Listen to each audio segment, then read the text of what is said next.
Baik, saya dengan cepat akan berbagi sharing pengajaran firman Tuhan. Pagi ini saya mau bicara tentang gagal mengucap syukur, saudara ya. Mari langsung saja kita baca ayatnya tentang mengucap syukur. Kenapa kita gagal mengucap syukur?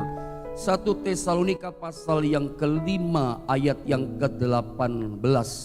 Ya, mari sama-sama kita baca ayat ini Bapak Ibu Saudara. 1 Tesalonika pasal 5 ayat 18, 2 dan 3. Mengucap syukurlah dalam segala hal, sebab itulah yang dikehendaki Allah di dalam Kristus Yesus bagi kamu.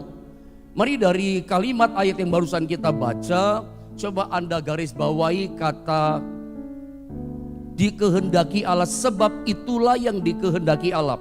Sebab itu pagi ini kalau Anda bertanya kepada saya, pendeta, apa yang Tuhan kehendaki sebetulnya dalam kehidupan saya saat ini? Maka dengan tegas 1 Tesalonika pasal 5 ayat 18 menjawab kepada kita, menyatakan keras kepada kita bahwa salah satu yang Tuhan kehendaki, yang Tuhan mau untuk setiap kita kerjakan dalam kehidupan kita tiap-tiap hari, ternyata itu adalah mengucap syukur.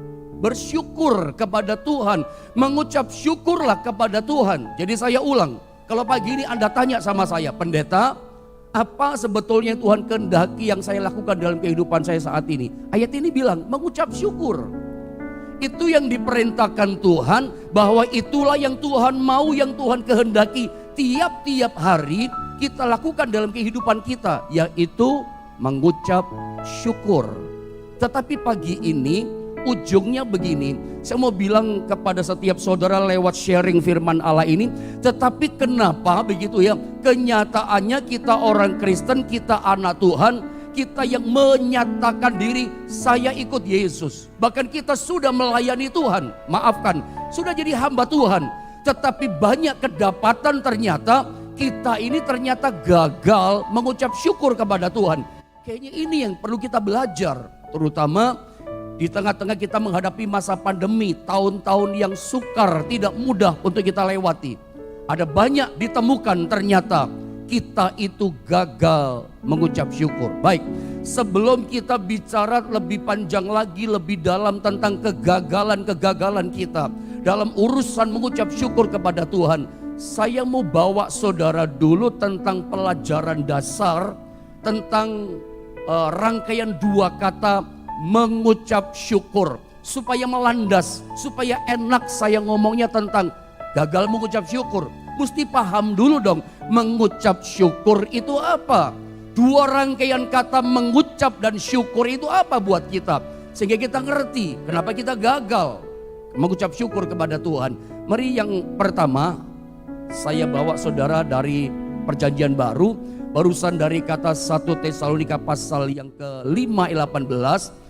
Di situ kata mengucap syukur dalam bahasa Yunani itu disalin dengan kata eucharisteo, atau suka disebut dengan istilah kata eucharisto atau eucharisteo. Nah, mengucap syukur atau dalam bahasa Greka, bahasa Yunani yang disebut dengan kata eucharisteo itu artinya adalah sebuah kesadaran akan kebaikan yang Tuhan berikan dalam hidup kita.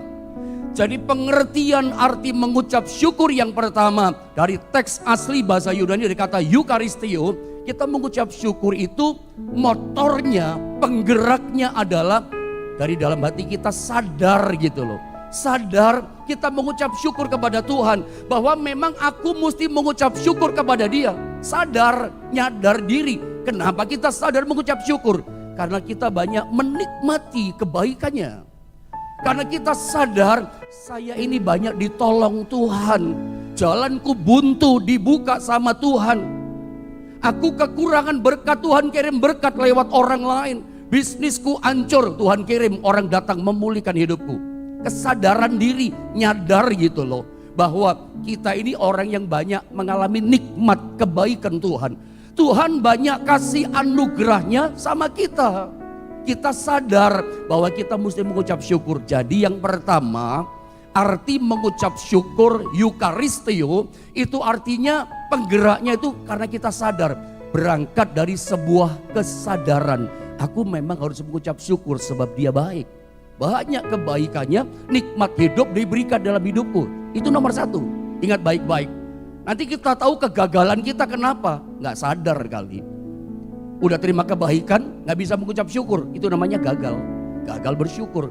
Bersyukur yang pertama adalah digerakkan, dimotori dari kesadaran kita menikmati kebaikan Tuhan. Yang kedua, kata mengucap syukur atau Eucharistio atau Eucharisto itu artinya adalah menang. Saya ulang saudara ya. Ternyata bersyukur yang kedua itu artinya adalah menang. Jadi ketika kita ini mengucap syukur kepada Tuhan, ternyata kita bukan saja sedang berada pada pusat kehendak Allah. Ingat pelajaran kita pertama yang barusan tadi, orang yang bersyukur kepada Tuhan, tahu, sadar, mengucap syukur kepada Tuhan, itu dia berada dalam kehendak Tuhan. Dia berada dalam kehendak Tuhan itu sendiri. Ternyata orang bersyukur kepada Tuhan, mengucap syukur kepada dia, dia bukan saja hanya sekedar berada pada pusat kehendak Tuhan. Dia bukan sekedar saja sedang melakukan kehendak Tuhan yang Tuhan mau.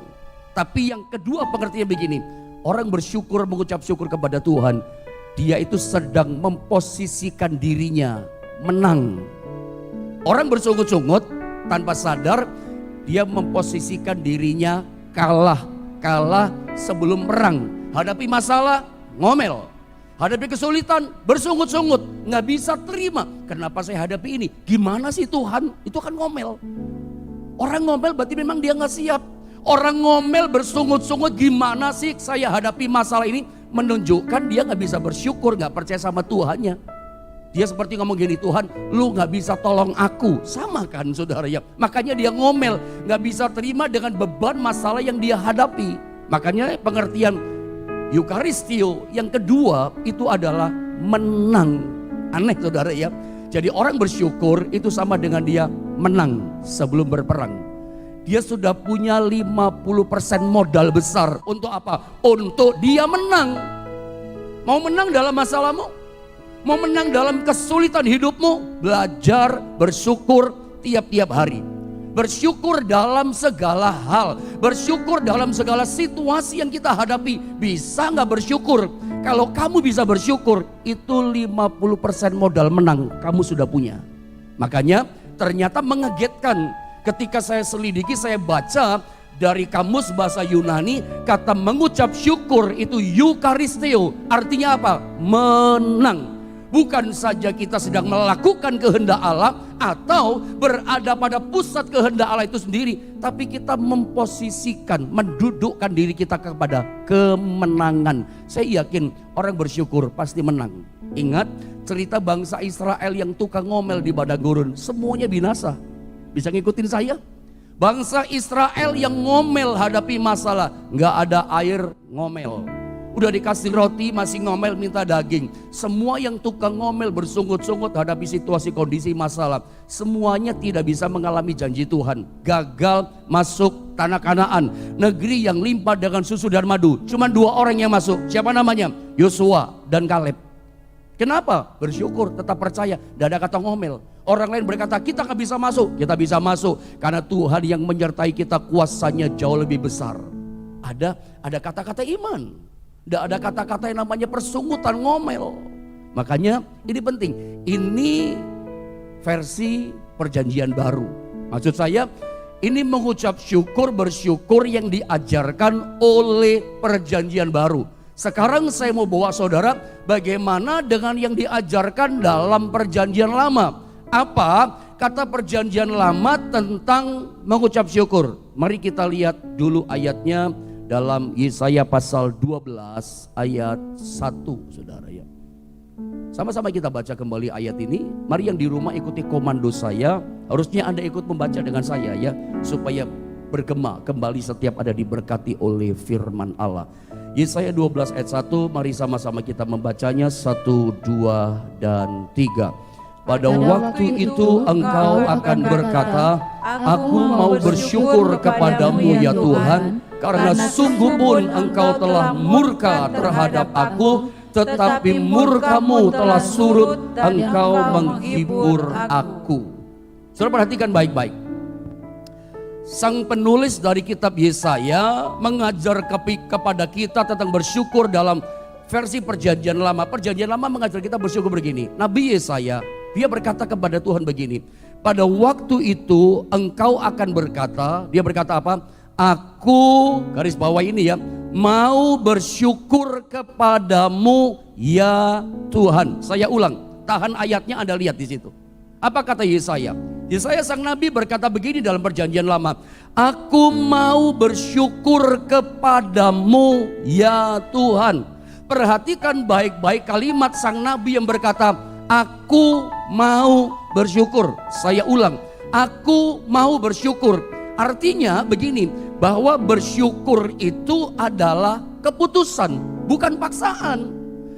Bersyukur bukan didorong-dorong, bersyukur bukan dipaksa-paksa. Lu mesti bersyukur dong sebagai anak Tuhan. Lu kan hamba Tuhan, bersyukur dong. Bukan begitu. Aku mau bersyukur kepada Tuhan, kata sang nabi. Saya ulang, aku mau.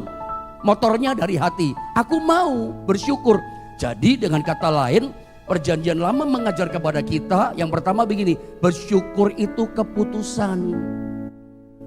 Apapun yang kita hadapi, masalah, tantangan, kesulitan, bangun keputusan. Pagi ini buat keputusan di hati kita. Pokoknya gini, apapun aku hadapi, mau ada badai, mau ada tantangan, mau ada kesulitan, mau ada air mata tertumpah, bikin keputusan.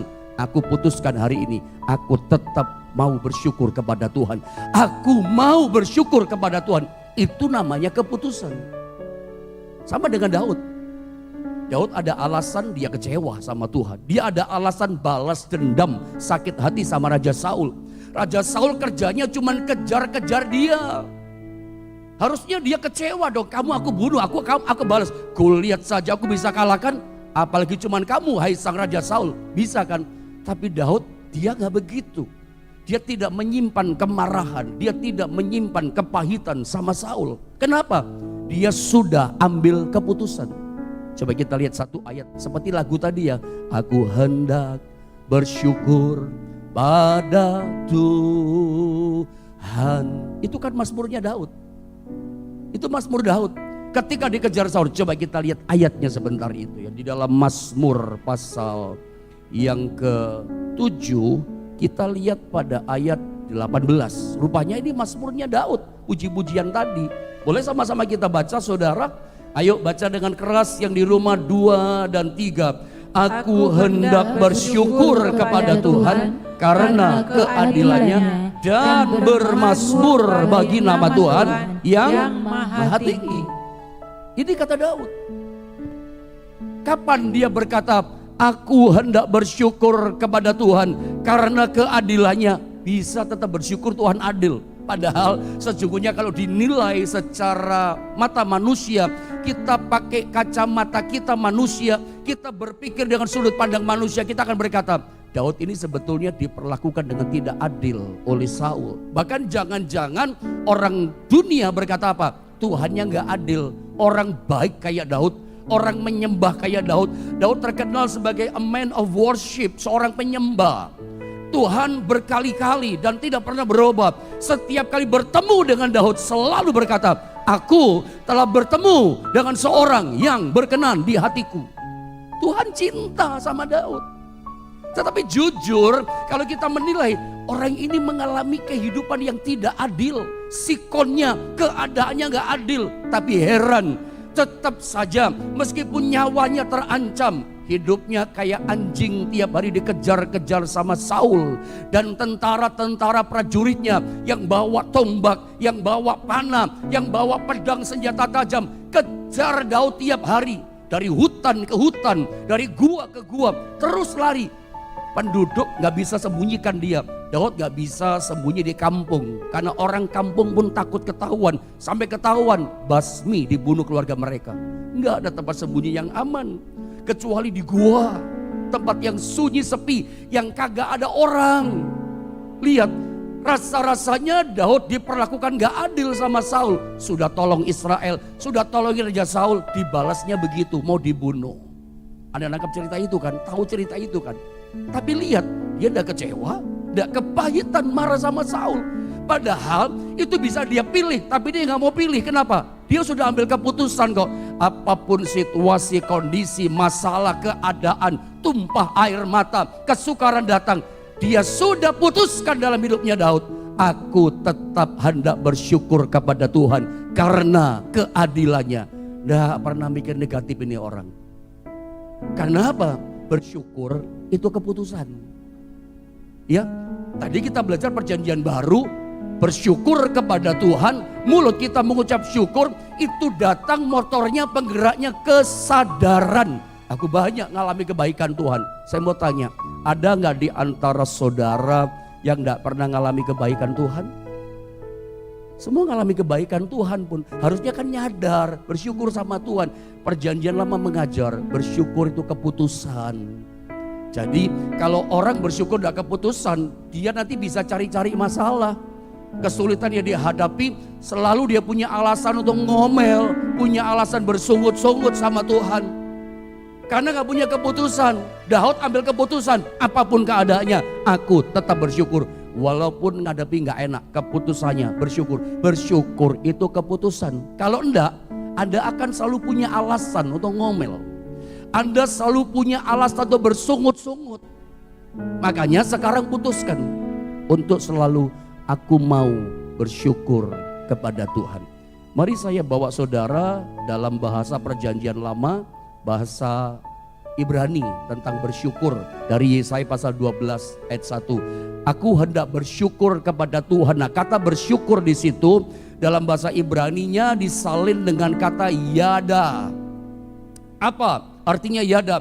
Yada artinya adalah aku mau menghormati Tuhan.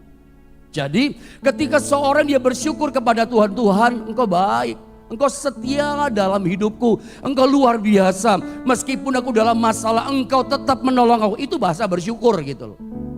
Dan orang yang bersyukur itu ternyata di saat yang sama dia itu mau menghormati Tuhan. Jadi memang kita itu mesti menghormati Tuhan. Orang bersyukur kepada Tuhan berarti orang itu adalah orang yang memang benar-benar menghormati Tuhan dia. Itu ya, ada yang pertama itu menghormati Tuhan. Orang kalau punya rasa hormat tinggi sama Tuhan. Saya berdoa meskipun kita ibadah online saudara ya, tetap kita punya rasa hormat sama Tuhan. Kenapa? Ini ibadah. Jangan sampai karena ibadahnya online, live streaming, kita tidak jumpa langsung, tidak tatap langsung dengan pendeta, hamba Tuhan. Atau kita nggak ketemu dengan saudara seiman secara langsung, nggak lihat-lihatan. Lalu menjadi begini, kualitas ibadah kita jadi turun, nggak karuan. Enggak, tetap kita jaga kualitas ibadah. Karena kita tahu Tuhan hadir di tengah-tengah kita. Walaupun ibadah live streaming seperti ini, tapi Tuhan hadir kan. Percaya tidak? Di mana 2-3 orang berkumpul dalam namaku, kata firman, aku hadir di tengah-tengah mereka. Yakin? Percaya? Tuhan hadir di rumah saudara. Tuhan hadir dalam hidupmu hari ini. Makanya hormati dia. Orang kalau nggak menghormati Tuhan, mana bisa bersyukur. Jadi penting loh rasa hormat sama Tuhan. Orang kalau memang dasarnya di hati hormat sama Tuhan, menghormati dia yang maha tinggi. Mau dihantam masalah, diperhadapkan situasi kondisi yang tidak menyenangkan, yang tidak dia harapkan, dasar hatinya hormat sama Tuhan, tetap dia bersyukur sama Tuhan. Sebab bersyukur dari kata yada bahasa Ibrani, itu artinya aku mau menghormati Tuhan. Yang kedua, arti kata yada itu artinya adalah menyembah Tuhan. Aku mau menyembah Tuhan, menyembah. Jadi kata yada itu artinya adalah menyembah saudara ya. Hari ini setiap saudara yang dalam situasi apapun yang kau hadapi, kesukaran apapun saudara ya, itu artinya kita menyembah. Menyembah itu gini, dia yang di atas, kita yang di bawah. Dia Tuhan kita hambanya. Cuman menyembah. Tetap bisa menyembah. Engkau luar biasa Tuhan. Nggak ada Allah seperti engkau. Padahal keadaan kita nggak baik. Tapi memang dasar hatinya hati menyembah Tuhan. Menyembah itu pokoknya merasa di bawah. Engkau yang tertinggi, engkau yang termulia. Tidak ada Allah seperti engkau Tuhan. Walaupun kehidupan kita lagi digencet, tetapi mulut kita, hidup kita, hati kita tetap bisa menyembah tiarap sama Tuhan, tetap bisa merendahkan diri. Dia yang di atas, kita yang di bawah. Dia Tuhan kita, kita cuman hambanya. Saudara, engkau yang sedang dalam kesulitan hidupmu, masih bisa menyembah Tuhan hari ini? Masih bisa tersungkur rendahkan diri menyembah Dia, sujud di hadapannya. Menyembah berarti kita tunduk penuh 100% pada Dia. Tidak menyalahkan Tuhan. Aku tetap menyembahmu Tuhan. Aku percaya Engkau baik. Bisa menyembah hari ini? Atau banyak orang kan terjadi gagal bersyukur, gak bisa menyembah kan? Ketika menghadapi kesulitan. Makanya untuk tahu gagal menyembah harus tahu dengan teliti, dengan dalam apa arti bersyukur sehingga kita gak gagal. Orang ketika hadapi masalah gak bisa bersyukur, gak bisa menyembah lagi sama Tuhan, ya itu namanya gagal menyembah Tuhan, gagal bersyukur sama Tuhan. Dengan cepat, yang berikutnya, yang keberapa ini? Kata yadah itu artinya bersyukur, itu artinya adalah mengakui Tuhan. Akui Tuhan dengan apa? Mulut kita dong. Akui Tuhan dengan perbuatan kita. Dalam kesulitan sekalipun kesukaran kita hadapi, mulut tetap bisa ngaku Tuhan. Gak ada yang dahsyat seperti Engkau. Tetap Engkau luar biasa. Tetap Engkau Tuhan segalanya bagiku. Dengan mulut mengaku. Dalam kesulitan, dalam lembah air mata, kesedihan, kesengsaraan terjadi menimpa kehidupan kita. Mulut ini loh masih bisa gak mengaku. Seperti Daud tadi loh, itu mengaku loh. Aku hendak bersyukur pada Tuhan. Itu yada dengan mulut.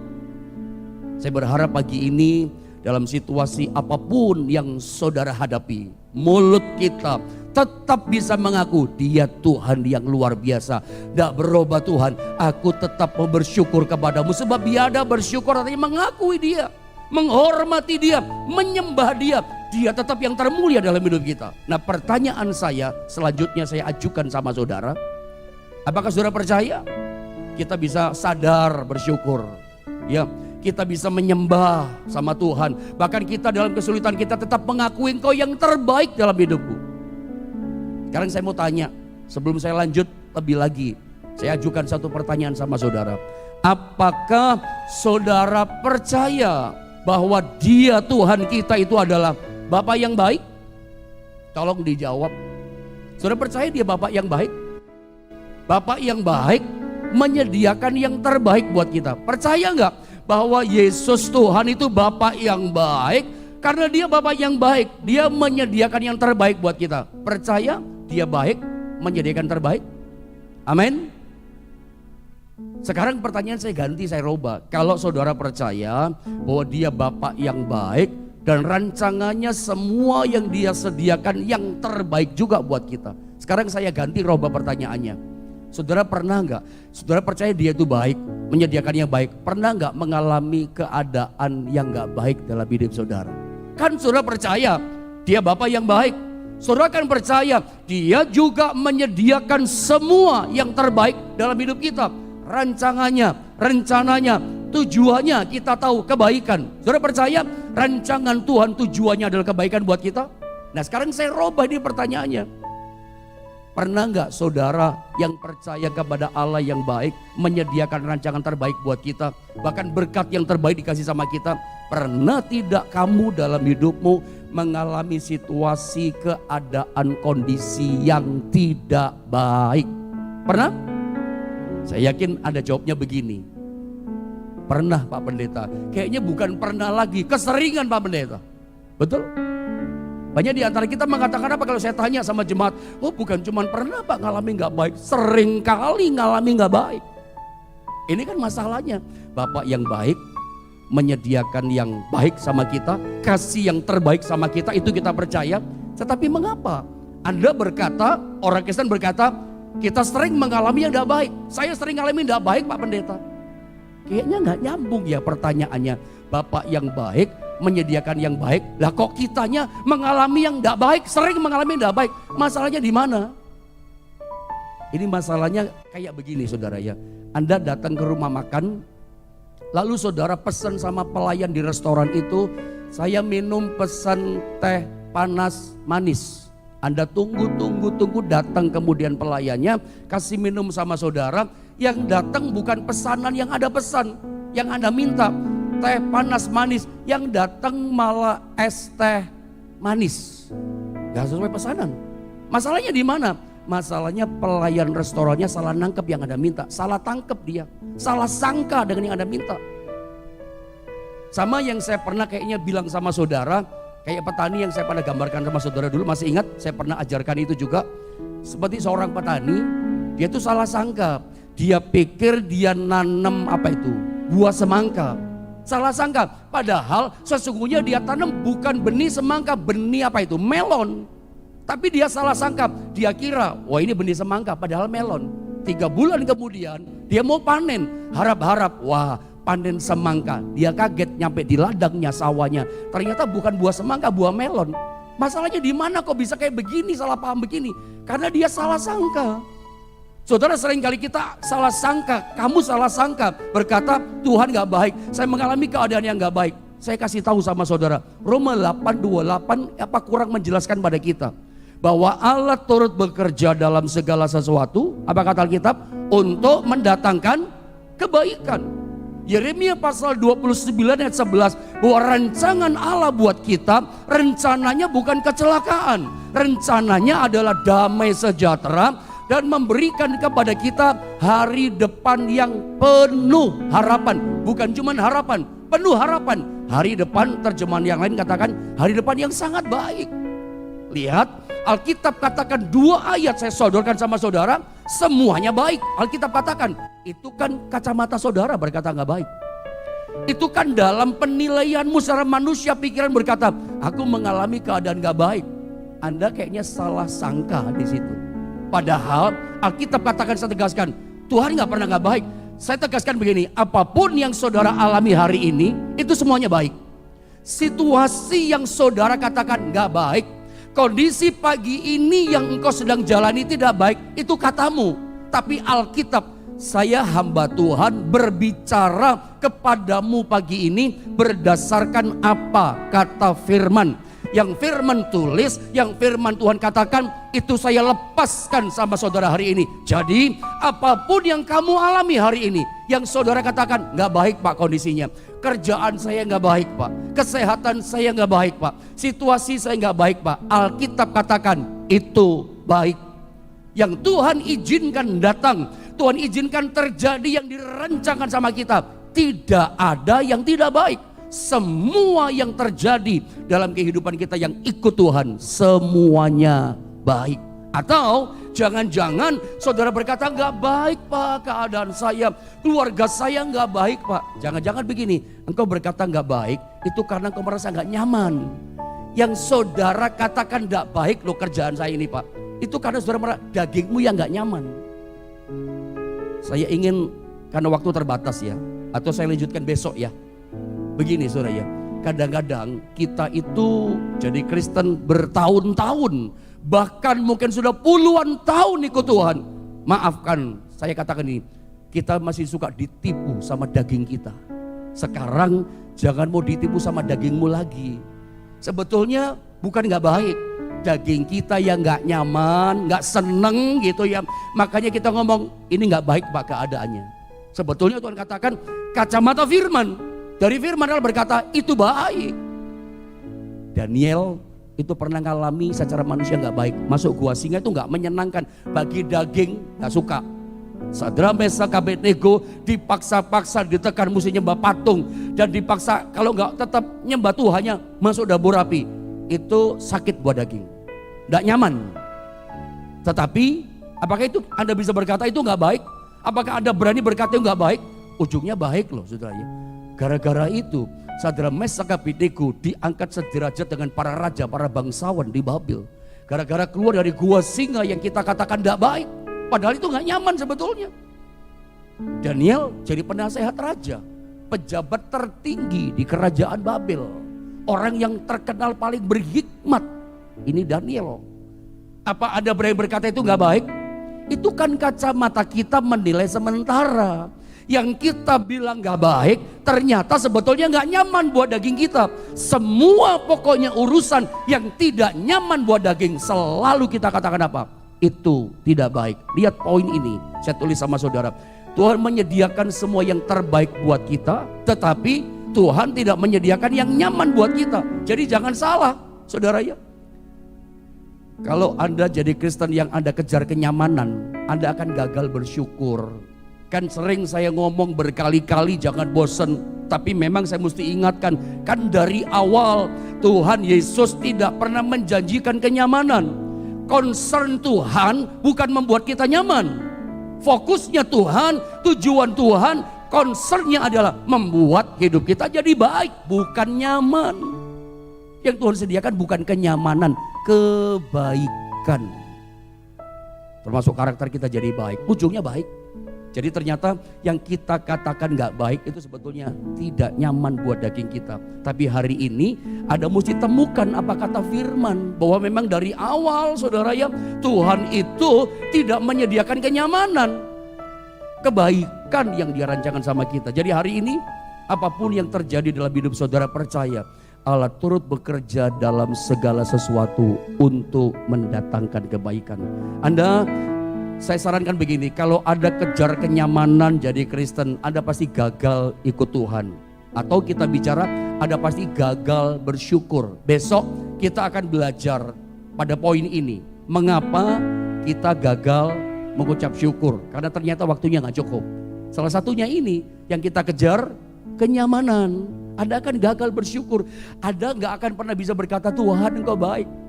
Anda gak akan bisa berkata seperti Daud, aku hendak bersyukur kepada Tuhan karena keadilannya. Anda gak bisa berkata Tuhan adil. Tuhan gak adil karena merasa gak nyaman, mulut gak bisa berkata Tuhan adil. Daud bisa, karena bersyukur itu keputusan. Hari ini putuskan tetap bersyukur kepada Tuhan. Orang yang bersyukur model Kaleb sama Yosua pasti mengalami janji Tuhan. Orang bersyukur itu tanpa sadar dia memposisikan dirinya pada posisi kemenangan. Saudara bukan kalah, engkau pasti menang.